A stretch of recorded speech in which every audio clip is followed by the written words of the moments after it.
So, what are you interested in discussing? Yeah. So, first and foremost, I think there's one thing, at least, that you and I both agree with, which is that subjectivism is bad, right? That's like a really, just piss poor position. I think you and I both agree on that. But I do kind of have issues with just Randian objectivism in general. So I'm just going to lay it out and then you can just tell me like your opinion on the issues that I have. Is that okay? Yeah. Okay. So there's a lot of issues that I have specifically with the axiology and sort of the axiological interpretation that Rand has to offer. But one of the more pertinent issues that I see is that if you just take any definition of selfishness, that it's not actually going to be adequate for the sort of project, the ethical project that Rand wanted to embark on, right? Like, for example, if you take on a view of selfishness where it's not specified goals, but like nebulous goals, then Randian ethics wouldn't follow from such a view, right? So, for example, let's say you have some agents where they only had broader nebulous goals, right? And I'm just defining nebulous here to just be some goal which is going to be conceptually opaque. Okay, so it's not going to be the case that it's the agent has access to like the features about this goal, or they don't have any specified conditions about this goal, right? Like as an example, like let's say somebody said, I want to help humanity, right? This would be an example of like a vague nebulous goal, right? So it seems like, and from what I understand, Rand is actually arguing that values should not be this way, right? They shouldn't be in this kind of nebulous manner, that instead they should be things which kind of enter into this domain of rational deliberation, right? So it has to go through this kind of scrutiny, this rational discourse, and then that is going to be something which is then tied to these like objective facts about the conditions of what are required for you to actually live as a human being, right?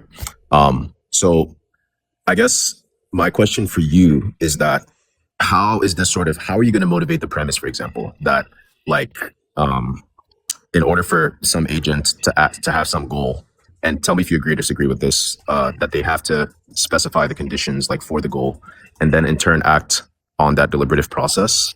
And what would be specifically the issues that you have with like such an agent where they just had broad nebulous goals? Okay. First, just so I know where you're coming from, can you let me know, have you read Rand before? Or have you just heard Yeah. about her like from other sources, secondary sources? No, I've read it. Okay. So you've read like her fiction and her nonfiction, or can you give me some idea of like the extent of what you read? Not too much, just surface level. Okay. All right. So you've mentioned this idea of nebulous goals, and maybe you take that to be something that Ayn Rand is advocating. She advocates nebulous goals rather than. No. Okay. So Rand actually thinks, I'll just give you this in an example. So I'm making the claim that Rand is arguing that values and goals should be things which are rationally deliberated upon, right? And that they have to be necessarily tied to the objective conditions for your flourishing, your individual flourishing, okay? So like, for example, if you had some agent who said that they wanted to be a good human being, Rand would say that that's a nebulous goal because there's no specificity, there's no translation into an actionable activity, right? And so she would not say that you should endorse nebulous goals. She's actually against that idea. That's what I'm saying. Well, I think she might say that's an abstract goal, not necessarily nebulous. Like if one says my goal That's just is, what I mean by nebulous. well, I'm not sure nebulous is the same as abstract. Nebulous, I think it often has this denotation or connotation of vague and poorly defined. There's something defective about it. But abstract, I don't think it carries that association. It just means it's not concrete. Now, I think it's right that if all you have is the goal, I want to do what's best for myself, I don't think that's sufficient to implement that goal. I think you need to concretize that more and say, well, to do what's best for myself, I have to find some career, for example, that I'm passionate about, whether that's being a philosopher or being a lawyer or a computer programmer. So you do have to give it more concrete implementation. But I wouldn't say the goal of just saying do what's good for yourself. I wouldn't say it's nebulous. I would just say it's abstract. Okay. Yeah, that's fine. I'm not willing to really debate on the semantics there. I'm going to ask you this question. Do you think that that has to be the case for every legitimate goal? That it be concrete and not abstract? Yes. I don't know if I would say, like, I think for every goal, it has to be concrete. I don't think, just thinking off the top of my head here, I think there are contexts where it could be reasonable, at least temporarily, to have a goal that's just held in an abstract way? Like maybe if you're a student and you're deciding what to major in, you might think, well, I'm going to do something in the humanities. I know that's more appealing to me than the sciences. Now, eventually, you have to whittle it down, and you have to choose a specific major, whether it's history or philosophy or economics or something. But at least temporarily, I think while you're figuring things out, it could be sufficient to just hold it abstractly. And you don't know everything in advance. I think this is part of being someone who learns from experience. We don't know everything in advance. That's part of what life is about. It's figuring out what goals are best for you, and you don't always know that in advance. So I don't think it's always necessarily a bad thing to hold an abstract kind of value. It's just that if it stays at that level, then that could be a problem. At a certain point, you have to give it more concrete expression. Okay, so how do you argue against the idea that some of the most important human values seem to be unspecifiable? So, for example, things like friendship, things like love, things like creation of art, the spiritual lives that people have, the fact that they're able to involve themselves in certain communities. These seem to be things which don't have sharp defined lines, but yet they seem to be extremely valuable aspects of reality and humanity as a whole. So how do you contend with the idea that some of the most fundamental aspects of our values are actually unspecifiable? Well, I don't think of those as unspecifiable. You mentioned friendship, love, being a part of a community. I'm not sure why you say those are unspecifiable. I mean, Can I you specify? So if I were to ask you, what's the longest friend that you've had? I don't know. But we could just say, for the sake of argument, let's say it's 10 years. I had a Okay. friendship that long. So can you And specify to me how much friendship you guys developed over those 10 years? oh, I don't know. I'm not sure what you're looking for. Are you like ranking friendships in terms of how close? Like, I this is mean, my best friend, this is my second best friend. And whatever you had in mind when you said that, you seem to be assuming that it is something which can be specified. Like whatever criteria you had in mind there, I'm just looking for you to sort of propagate that forward. well, I mean, you can specify it in different ways. Like you could rank your friends and say, this is my closest friend, and this other guy is a more distant friend. But that wouldn't really be talking about the friendship. You would just be pointing out different friends, right? Um, I mean, I think it is saying something about the friendship, at least in a relative way. I think it's saying a part about the friendship, just in the sense that this is part of your friends. But I don't think that tells us anything about the nature of friendship. How does it do that? The nature of friendship. I mean, friends, they talk with each other, they spend time with each other on shared values, they have shared things in common that they enjoy doing together, like watching sports or Right. But again, like notice how in each of your responses you said they, and then you left they unspecified, right? So you're just telling me essentially what these things that we're identifying as friends have and what they do with each other. But it's still an open-ended question about what does it mean to be friends in the first place?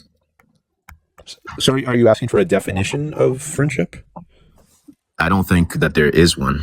I don't think there's going to be any specified conditions for things like friendship, love, creation of art. That's my point.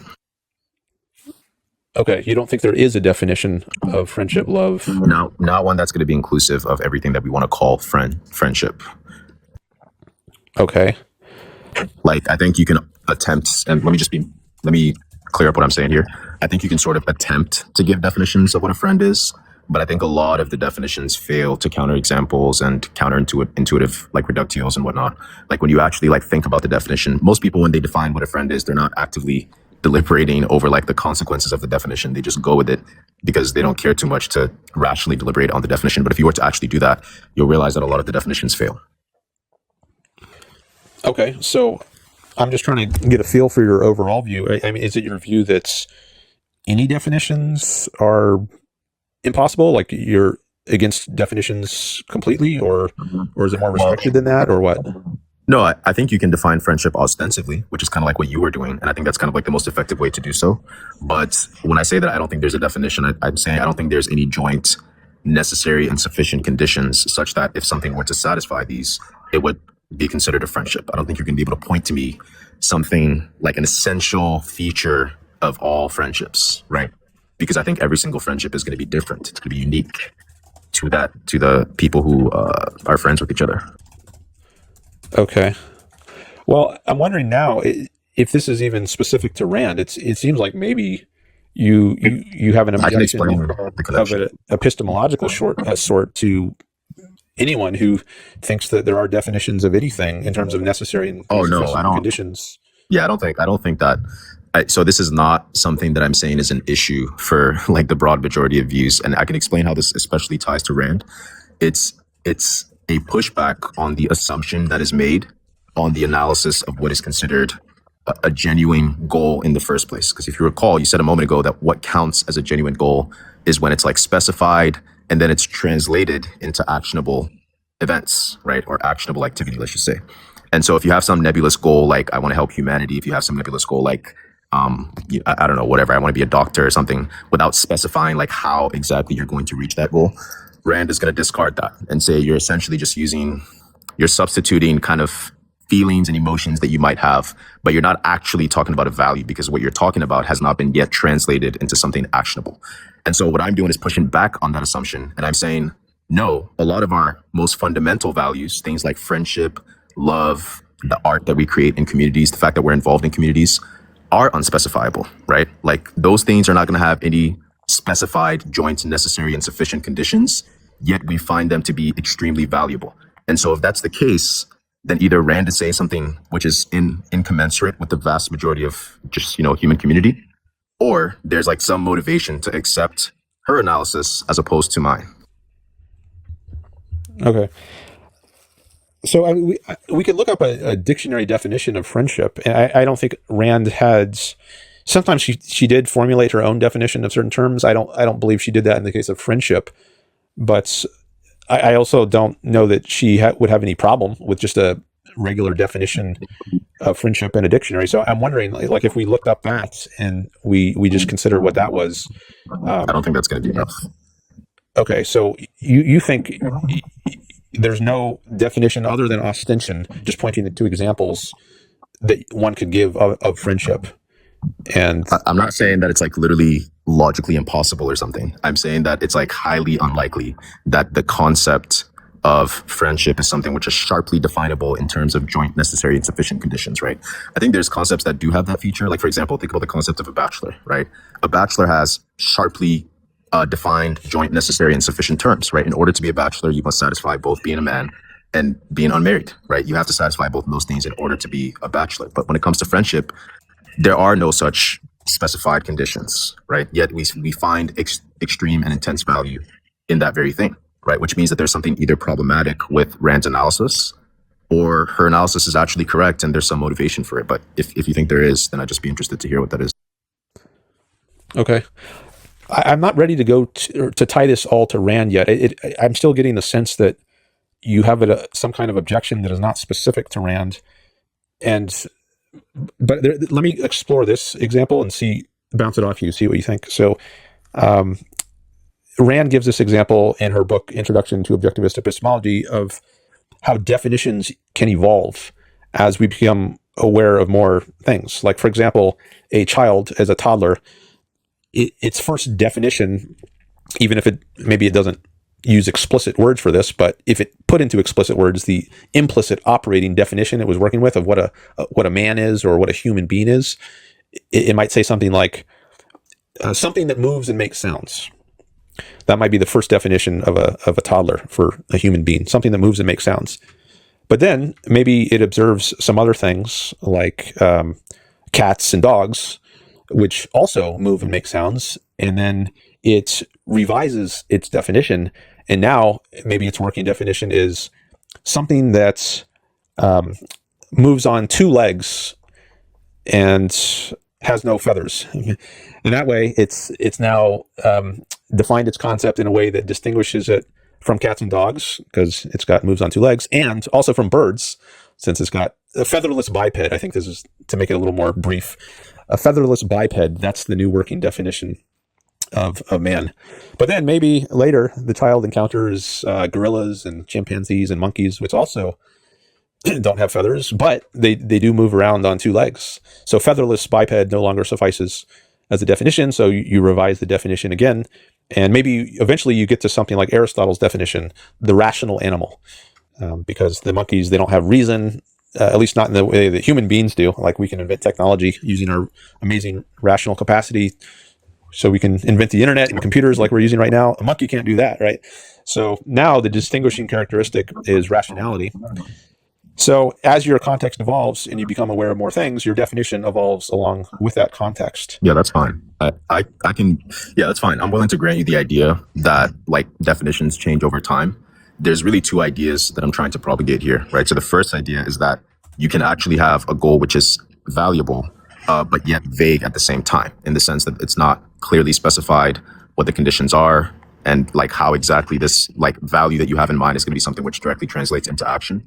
And I'm also secondarily making the claim that all human flourishing is going to be something which includes a certain set of those values, which cannot be specified in advance, right? And so the reason as to why I'm saying this is a pushback against Rand is that Rand will be resistive, right, towards the idea that you can have valuable goals, genuine valuable goals, which are also vague. Because for Rand, in order for a goal to be genuine, it has to be the case that there are at least specified and translatable and actionable results from the goal, not just the mere thought or the thinking about the goal, but that you're actually acting and moving in ways to achieve the goal, right? So for example, if somebody says, I want to love someday, that's not a genuine goal for Rand. Yet, I don't think she would say that, actually. I don't think hold she on a would second. say So that. how is it, so how is it genuine if they haven't specified any conditions for the goal? Well, maybe you could say it's not genuine if someone refuses to specify, like if they're not willing to go further and try to figure out exactly who do I love. But I think you can.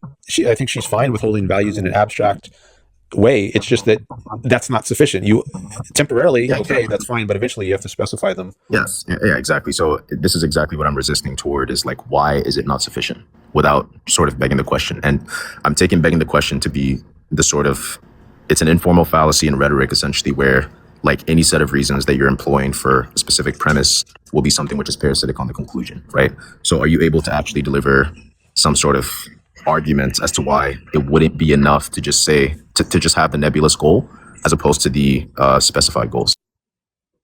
Okay, why it's not enough? I don't know that I have a lot to say on that. I mean, I tried to give some example before of how it would be insufficient. Like I gave the example of choosing a major. Like if you're in college, you might know, well, I want to major in the humanities, but the college requires you to pick a specific humanity field, like history or philosophy. So it's not sufficient just to leave it at the level of I want to major in the humanities. But why? You're not going to get your degree if you don't choose a specific field. But that is just a statement about actionability, which is something that's assumed in your view about what is constitutive of the idea of it being a genuine goal. So that would just be begging the question. I don't follow that. Okay, look, so your response was you literally cannot get a degree, like practically, unless you specify what you're going to school for, right? Eventually, I mean, you could start out without specifying, like when you first enter the college, but maybe by year 2, you have to select a major. Right. So so you're saying like it's like literally part of the school system, that it's like inbuilt into the system that you have to take this course of action in order to actually achieve that goal, right? Yeah. Right. And I'm saying that's going to be an appeal to actionability, right? You're just appealing to an action happening in the world when you're going to be making the claim that you have to do this thing in order to achieve the goal. But if you recall, actionability is one of the requirement conditions in order for something to count as a genuine goal in the first place, which is exactly what's in question right now as to whether or not those are the things that make a goal genuine. So which is why I'm saying that you're begging the question. Okay. I still don't follow that. I don't know if it has to do with this term actionability. I mean, it has to be actionable I mean, there can be different maybe stages of actionability. Like you can get through your first year without specifying the goal more concretely than I want to be in a humanities major. But then by year 2, let's say they say you now have to select a specific field. And so maybe to continue in your college, it has to become actionable in the sense that you've now chosen history or philosophy or something else. Yeah, exactly. This is by my year point. 2. But Yeah, this is my point. And remember the question that I asked you a moment ago. I said, why isn't it a genuine value? You said, because you literally cannot achieve it unless you go through the way. well, I don't know. I don't know that I said something is not a genuine value. I've been saying an abstract you goal said- is a genuine value, but it can't always remain at that level. Sorry. You said it's not enough. And then I said, why is it not enough? And then you said, Eventually, well, it's not enough. At first, it might be enough. Right. So the point is that the argument that you're giving for why it's not enough is something which bakes into your concept of what being not enough is in the first place. Okay. So for you, you have baked into the concept of not being enough that in order to be enough, it has to be actionable. Right. I guess you could put it that way. I don't usually think in those Right. terms, but I guess I could go along with that for now. So then to appeal to actionability, sorry, I'm getting a phone call. To appeal to actionability as a means of demonstrating why your criterion of genuine values is correct would be to beg the question, because the criterion of actionability is something which is subsumed in your concept of what a genuine goal is in the first place. All right, I'm still not seeing it. Maybe I got some notes I'm taking here. Maybe if I write down exactly what you're saying, I could get a better sense of where you're seeing question begging. Okay, maybe I can try to better explain this in a different way.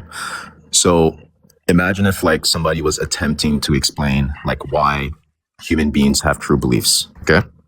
This is like a completely different example, it has nothing to do with the topic. It's just gonna be an analogy to demonstrate what I'm talking about. Okay.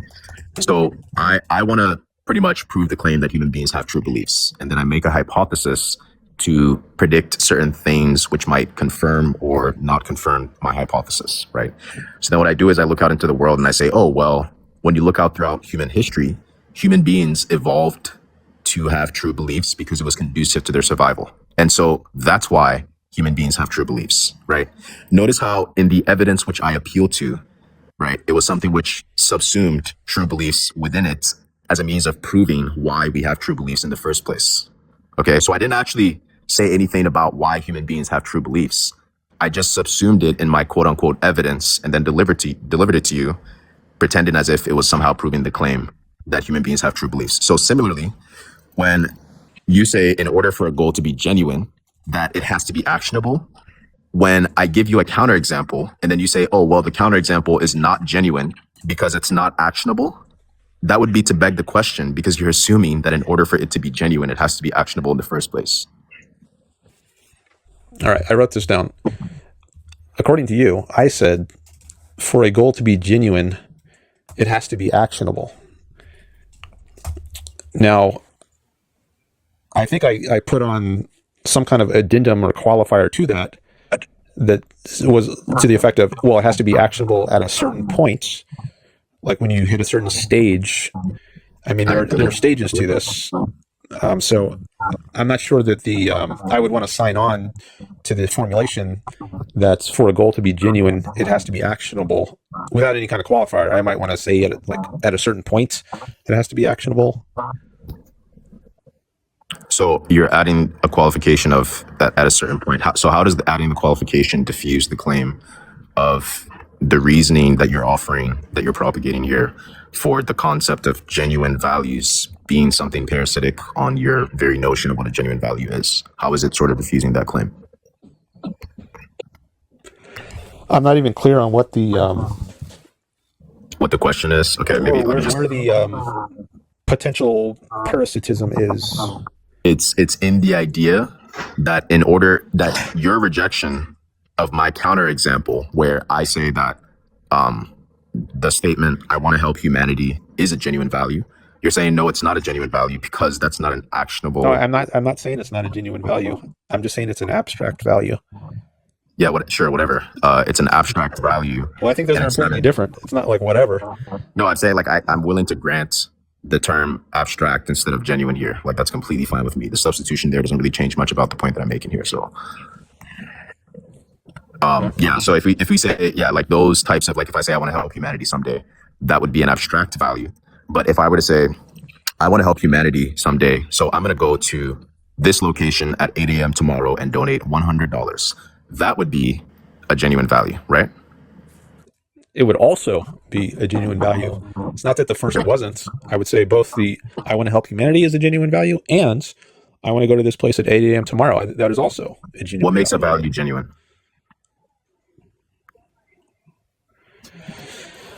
What makes a value genuine? I mean, I think part of it is what we've been talking about, that you put it into practice, or maybe actionable is the term you would use. So how is the first one? How is the first one a genuine value if it's not actionable?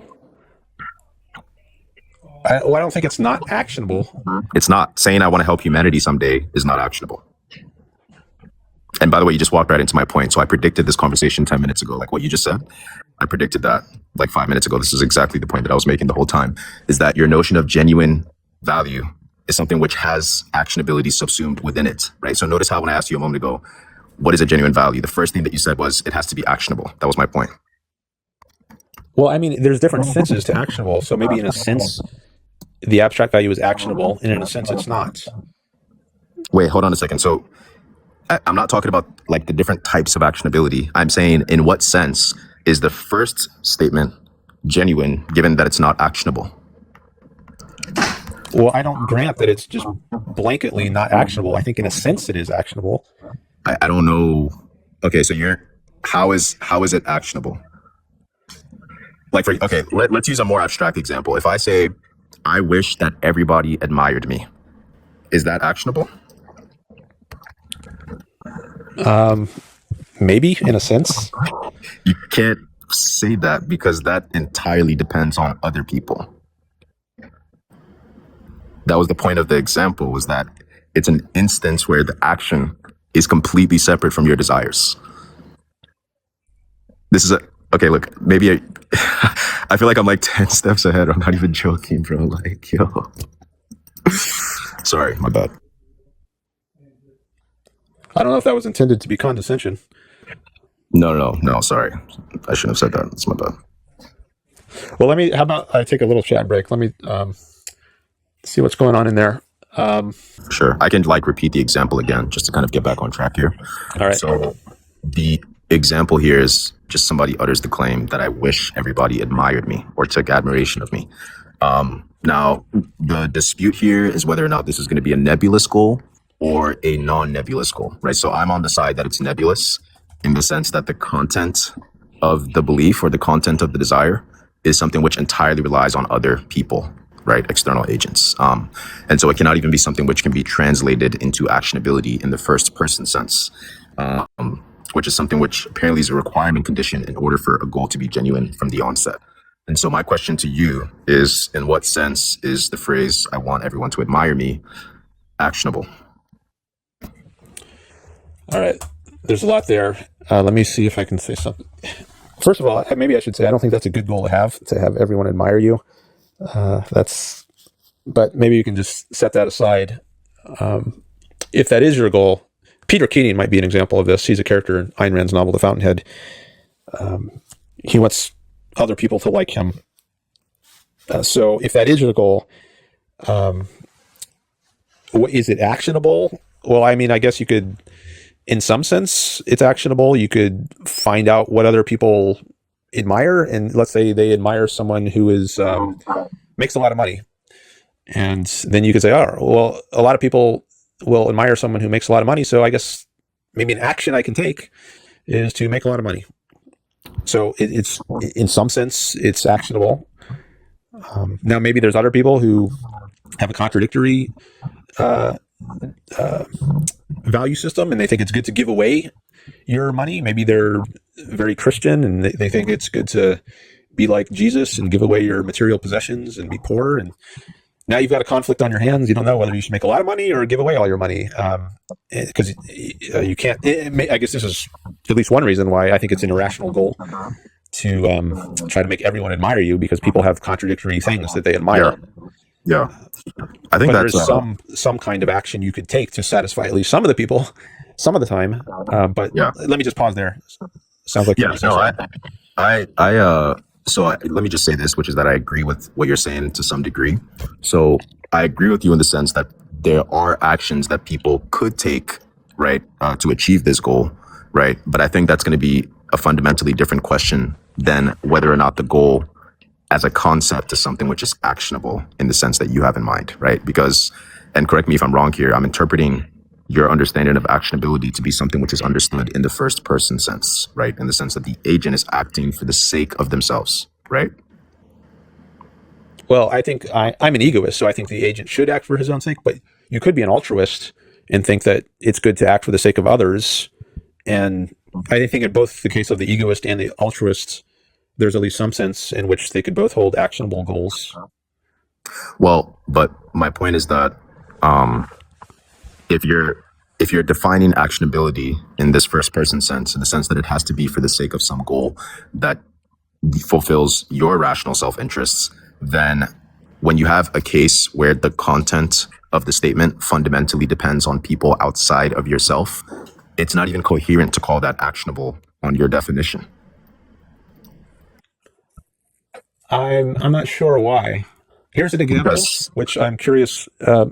So let's say I have a goal of growing my social media following, which I do, and you could say, well, that goal depends on the actions of other people. True, like I can't force anyone to follow my channel, but what I can do is take actions which I think will increase the likelihood that people will decide to follow my channel. I can do live streams. I can bring on guests that people are interested in.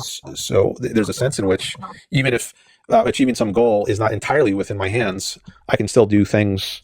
There are things within my power I can do, which I think nevertheless help me achieve that goal. right, but I don't think that's the same thing as admirability. Well, I think there's some like, okay, let's say I want somebody in particular to admire me. And I can take actions to like if I want to impress a girl and get her to date me. Now I can't directly just flip a switch in her brain that makes her interested in me, but I can do things like go to the gym. If I let's say I know that she values a nice looking body, I can go to the gym. I can watch my diet, and these are ways I could get someone else to more likely, at least, admire me. You can get a specific you can do things to get a specific person to admire you, but there's nothing that you can do to get everyone to admire you. Okay. I mean, I might be fine with granting that. I don't think it's, as I said earlier, I don't think it's a rational goal to get everyone to admire you. If you're granting that, then I mean, then you would just be conceding to what I'm saying here, which is that the concept, like the phrase "I want everyone to admire me," is not going to be something which is actionable. I.e., there's no action that you can do to actually satisfy that phrase. Well, I mean, there are irrational goals. So, in a sense, I guess I would agree with you. Like, let's say if my goal is to get God to bless me with good health, I could pray to God. And now I don't think there is a God. So this might be like an unactionable goal, in a sense. But I guess if you're under the illusion that there is a God, I would call it an illusion, then you might mistakenly think that doing certain things like praying could be a way of getting better health. So you could hold irrational or contradictory values, and like I said, you could find out some people like money, some people don't like money, and maybe in the course of pursuing this abstract goal of getting everyone to admire you, you would figure out, well, I can't actually achieve that goal, and so now I need to choose some other achievable goal. Well, I mean, I think that's my point, is that like, so to just kind of, for you to say that it's not the case that there's any action that you can take for everyone to admire you would pretty much just to be agreeing to the idea that there's no actionable like translation that you can take for that statement to then manifest itself into reality, right? Yet that is a genuine goal for certain people, right? Certain people genuinely value the fact, and they have it as a value. Sorry, my cat is walking in front of my face. Some people genuinely have this goal in mind, right? That they wish to get to a point where like everybody admires them. Obviously, for the majority of us, we understand this is not a real goal that can be achievable. But as to the status of the goal itself, whether or not it's rational or irrational, I think it's irrelevant to sort of the point that I'm propagating here. Okay. I'm not sure what the best direction is to go here. I don't know if we're just if we're going to circle or if we already are circling. Or I guess, I mean, here's a direction that we can go. It seems to me that, and I want to, this is kind of like part of what I wanted to talk about previously as well, is that it seems like objectivism has this kind of, what's the word that I'm looking for? Emphasis almost on radical individualism. I think you also referred to yourself as an individualist previously. Mm-hmm. And objectivism seems to treat self-interest as primary, right? So this kind of primacy account that they have of like what self-interest is. But how do you merge that with the seemingly inherently social nature of human beings, in the sense that seemingly every aspect of our lives fundamentally are interdependent, and that they rely on things like cooperation, things like empathy with other human beings, things like care, in order to even function as a society in the first place? How do you merge these two ideas together? This came up with the previous caller. I don't think there's any conflict between self-interest and caring about others. In fact, I think they're very integratable. I think it's you achieve your self-interest if you have other people in your life, friends, romantic partners, business How is that not? partners. How is that They not? help your life go better. What was that? How is that not just begging the question? Back to begging the question the second time. How is it begging the question?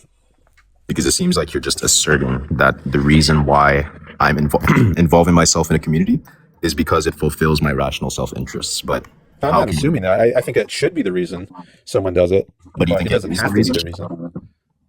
Okay. So when you say that it should be the reason, do you have like an argument for that?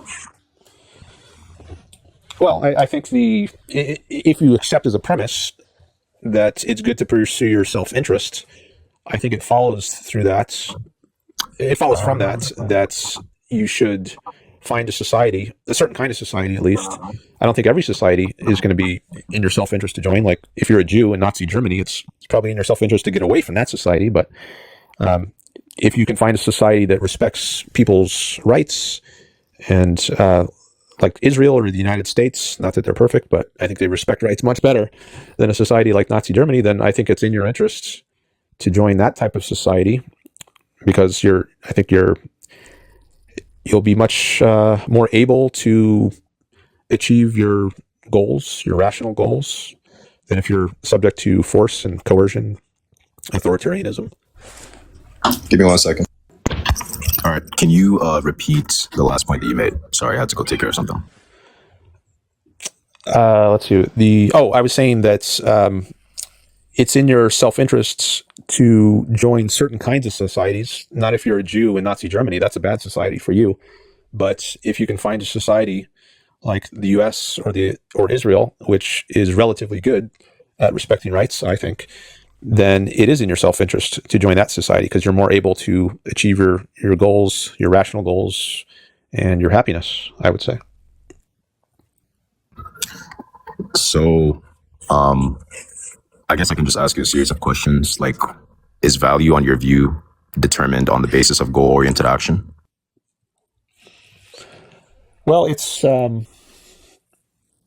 is it determined on the basis of goal-oriented action? I think it maybe it presupposes. I'm not sure exactly how to specify the relationship between value and goal-oriented action. I think only living things can have goals. Like a rock, it doesn't have goals or values, and it also can't engage in goal-oriented action.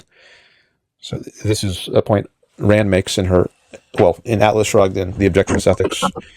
So what about instances where people actually seem to take and thrive on risky behaviors, in the sense that it's a behavior which is risking their own life, but they just take enjoyment in doing so? Evel Knievel might be an example of this. Someone who he drives super fast motorcycles or cars, and he goes off these ramps and flies through the air. I think there are people who they get pleasure. You might call it a sick, twisted kind of pleasure, or people who play Russian roulette. I don't think those are rational goals. I think they're rational values. I think those are irrational values, So how which can are you say? not consistent with a state of happiness. Okay. So, I guess my question is, how are you going to sort of forward an argument for the claim that type of value is actually something which is irrational, without just falling back on your assumed standard of happiness? How is it irrational without falling back on my standard of happiness? I'm not sure what the proper order here is, like, maybe we should talk about what is a standard of value first, or a rational standard of value. And then maybe if we get that sorted out, we can then see in relation to that standard that certain things would not be rational. I'm not sure what the best method for it here is. I think on Rand's view, correct me if I'm wrong, but isn't it correct to say that in order for a behavior to be goal-directed, and that we predicate that of an entity, that it has to be the case that it is pursuing, not only that it's pursuing an end, but that the pursuit of that end actually makes a difference to the outcome? Is that something that you believe in? I'm not sure how to answer that. I mean, there are, maybe it'd be useful to think in terms of some examples here. Like, I think living organisms, so plants, animals, they have goals, and or ends, you could put it in terms of ends. And the goals, let's start with a plant. Maybe that's a simpler case.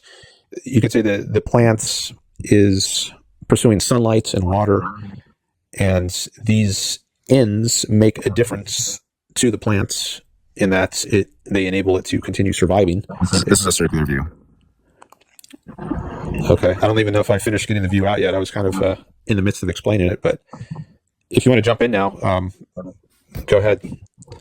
Yeah, so the circularity is that happiness consists in the behavior of the entity, right? And so if we take a case, for example, where, again, like you have somebody who seemingly wants something that's bad for them. Happiness right? consists in the behavior of the entity? Yes, you already agreed to this. I asked you previously at the very beginning of the conversation. You said yes. I don't think I agreed to that.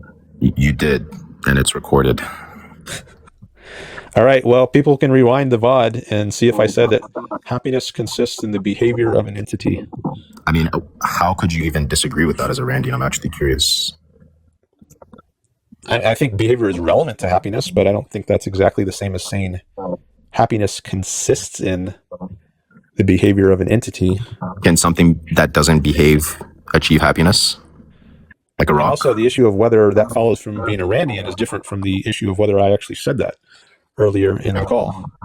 Well, I mean, as to whether or not you said that, that's just going to be a matter of like going back in the recording and checking. But do you think that something that doesn't behave can achieve happiness?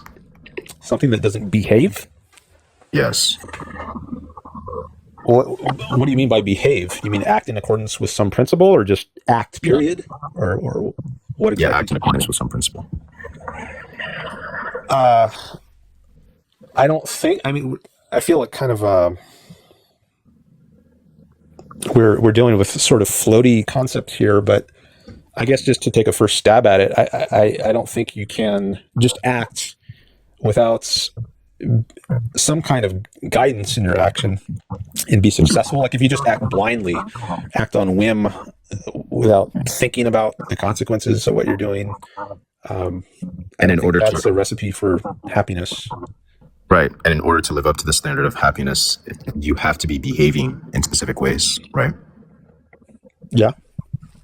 Okay, so that means happiness consists in the behavior. You do agree with it. You just said it again.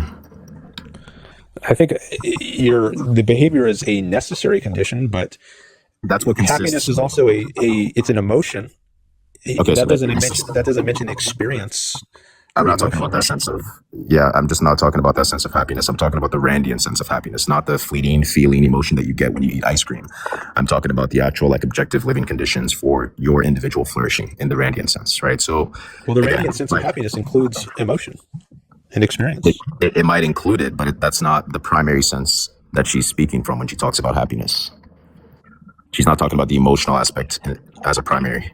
Well, you said you've only done a superficial reading of Rand. I lied. Now you're telling me what she says.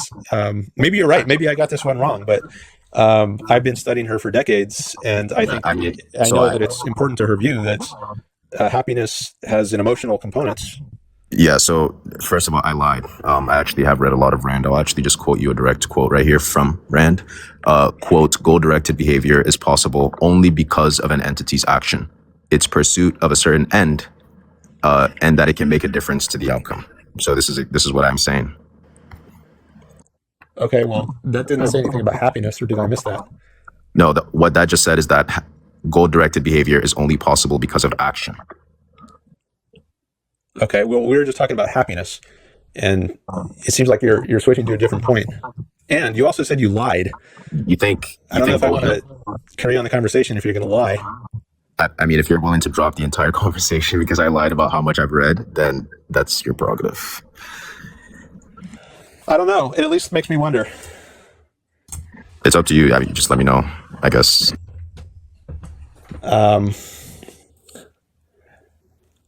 Well, maybe we should just do this. We can end the call for now, and then maybe another time we can talk some more. Okay. See you later. All right. See ya.